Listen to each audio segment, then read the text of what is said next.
Welcome to యూఈటీవీ. తెలంగాణలో రాజకీయాలు రసవత్రంగా మారుతున్నాయి. అసెంబ్లీ ఎన్నికలకు 3 ఏళ్ల సమయం ఉన్నా కూడా వచ్చేది తమ పార్టీని అంటూ అధికార పార్టీ కాంగ్రెస్తో పాటు బీఆర్ఎస్, బీజేపీ ప్రజల్లోకి వెళుతున్నాయి. అధికార ప్రతిపక్షాల మధ్య విమర్శలు ప్రతివిమర్శలు నడుస్తున్నాయి. అయినా కూడా ప్రజలు మూడ్ని మాత్రం మార్చలేకపోతున్నాయి. దీంతో కొత్త పార్టీ రావాల్సిందే అని కొంతమంది అంటున్నారు. అసలు కొత్త పార్టీకి రాష్ట్రంలో అవకాశం ఉంటుందా అంటే మాత్రం కొన్ని అంశాలపై ఆధారపడి ఉంది. ప్రస్తుతం రాష్ట్రంలో 3 బలమైన పార్టీలు ఉన్నాయి. అందులో కాంగ్రెస్, బీజేపీలు జాతీయ పార్టీలు కాగా బీఆర్ఎస్ ఉద్యమ నేపథ్యం ఉన్న పార్టీ. మూడింటికి ప్రజల్లో ఆదరణ ఎక్కువగానే ఉంది. ఇలాంటి సమయంలో కొత్త పార్టీ వస్తే అనేక సవాళ్లను ఎదుర్కోవాల్సి ఉంటుంది. ముఖ్యంగా ప్రజల నమ్మకాన్ని సాధించాలి. ఆ నమ్మకం పార్టీపై రావాలంటే ఆ పార్టీకి ఖచ్చితంగా ఎటువంటి అంశాలు, సమస్యలపై దృష్టి పెట్టాలో మరియు వాటిని ఎలా పరిష్కరించాలో తెలిసి ఉండాలి. కొత్త పార్టీకి సరైన అధినేత ఉండాలి, లేకపోతే కష్టమే. మంచి నాయకత్వం లేకపోతే ప్రజల్లో విశ్వాసం ఉండదు. గతంలో తెలంగాణలో ఇలా ప్లానింగ్ లేకుండా పోటీ చేసిన పార్టీలు, ముఖ్యంగా లోక్సత్తా వంటి పార్టీలు నెమ్మదిగా ప్రజలను తమ వైపు తిప్పుకోవడంలో ఘోరంగా ఫెయిల్ అయ్యాయి. రాష్ట్రంలో బీఆర్ఎస్, బీజేపీ వంటి పార్టీలు కూడా ఇప్పటికే ప్రత్యర్థి పార్టీలుగా ఉన్నాయి.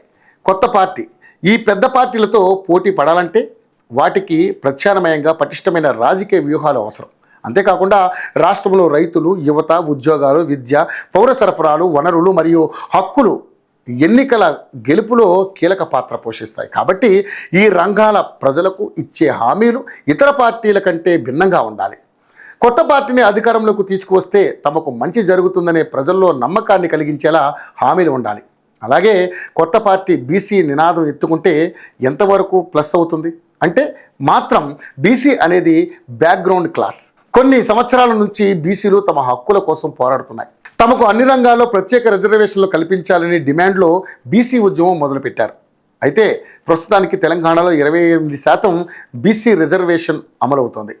కాంగ్రెస్ ప్రభుత్వం ఇచ్చిన హామీ ప్రకారం బీసీలకు 48% రిజర్వేషన్లను కల్పించేందుకు కసరత్తు చేస్తుంది. ఈ క్రమంలో కొత్త పార్టీ బీసీ నినాదంతో వస్తే బీసీల సంక్షేమం కోసం ప్రత్యేకంగా ఏమైనా చేయాలి. ఎందుకంటే తెలంగాణ రాష్ట్రంలో బీసీలే అగ్రగామిగా ఉన్నారు కాబట్టి వారిని తమ వైపు తిప్పుకోవాలంటే బీసీ అభివృద్ధి కోసం ప్రత్యేక ప్రణాళికలు రచించాల్సి ఉంటుంది. బీసీ సమస్యల పరిష్కారానికి కృషి చేయాల్సి ఉంటుంది. ఇలా చేస్తే కొత్త పార్టీ వైపు ప్రజలు చూసే అవకాశం ఉంటుంది. ఇవే కాదు, తెలంగాణ రాజకీయాల్లో ప్రజలు ఆలోచనలు, ప్రభుత్వం చేసే పనులు, ప్రత్యర్థి పార్టీల వ్యూహాలన్నీ ప్రధాన పాత్ర పోషిస్తాయి.